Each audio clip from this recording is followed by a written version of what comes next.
Hey, today I want to talk briefly about the audio gurus in our community, the voiceover community. We have a number of people, and I'm sure you know who they are, that know a lot about audio equipment and about home studios, how to set it up, what to get, what not to get, what to buy, what not to buy, all these things. And I like their advice, usually, as long as, here's the caveat, they're not too absolute. They're not talking about you have to get this and you can't get that. You must do this and you must not do that, because it's hard to give general advice for very specific situations. So today I want to go over a couple of things that I have in my studio that probably nobody else would do, and that would go against the advice of the audio gurus.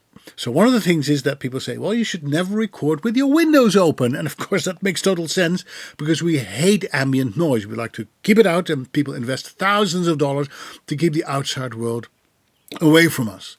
But what I'm doing today is I'm going to turn my camera around so you can see it.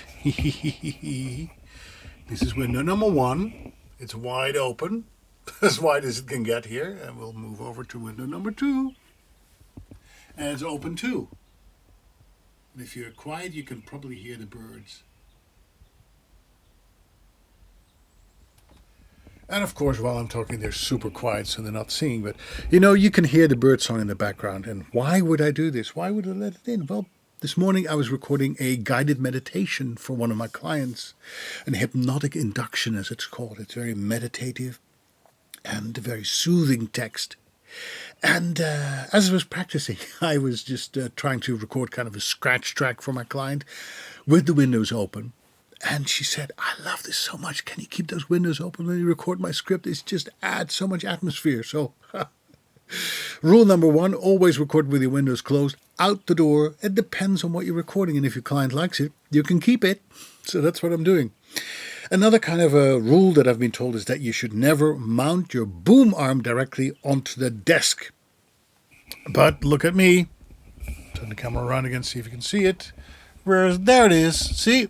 Boom arm directly onto my desk. Because the theory is that when you do this and you move yourself, your hand or whatever, you bump into the desk, it will transfer the vibration all the way up to the boom arm, all the way up to the microphone, and you will hear a rumble. Well, that never happens.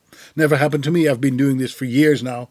This thing has been mounted on my desk for years. I've never had a rumble because A, I don't really bump into my desk, and B, when I do, my microphone hangs into this beautiful Rycote shock mount. There it is. It's kind of a little nest here. Takes care of all the vibrations. So no vibrations there. Another thing they say is, well, you should never buy a microphone that is too cheap because you can hear it. Yes, I agree. You need to buy quality equipment, but at least if you spend $200, $300, I think you get a perfectly acceptable microphone. I mean, I'm recording this on a Shure MV88 microphone that you can plug directly into your phone, and it's $200, and I think the quality is acceptable. It is. I mean, when I'm in a pinch and I am on the road and I need to record a quick audition, I take this microphone and plugged it in, and nobody ever said, oh, that sounds so horrible. No, not at all.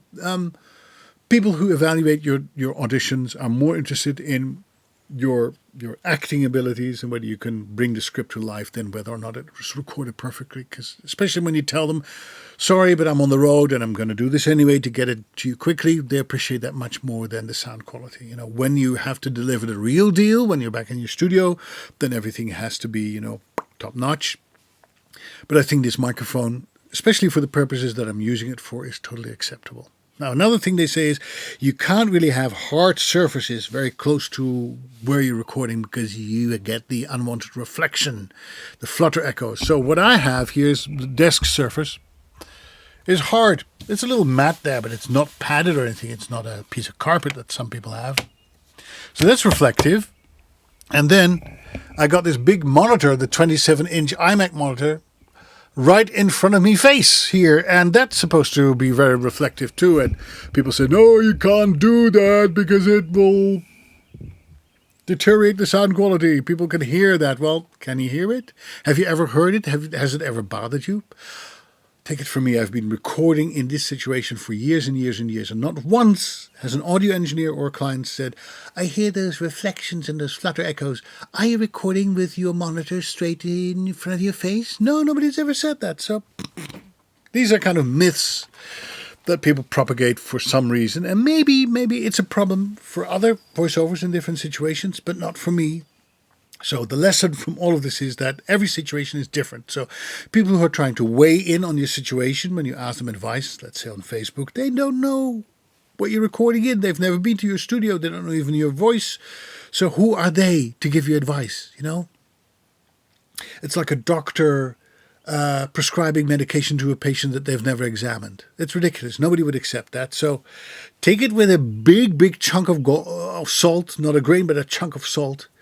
And know that we have all these wonderful audio gurus that I salute in our community. And what they will do is they will ask you to record a sample of your studio and analyze that. And based on what they hear, they'll give you customized feedback. But all these general remarks about you can't do this and you must do that, every situation is different. You are different, so don't listen to them because it will only confuse you. Got it? All right, I'll see you soon. Bye.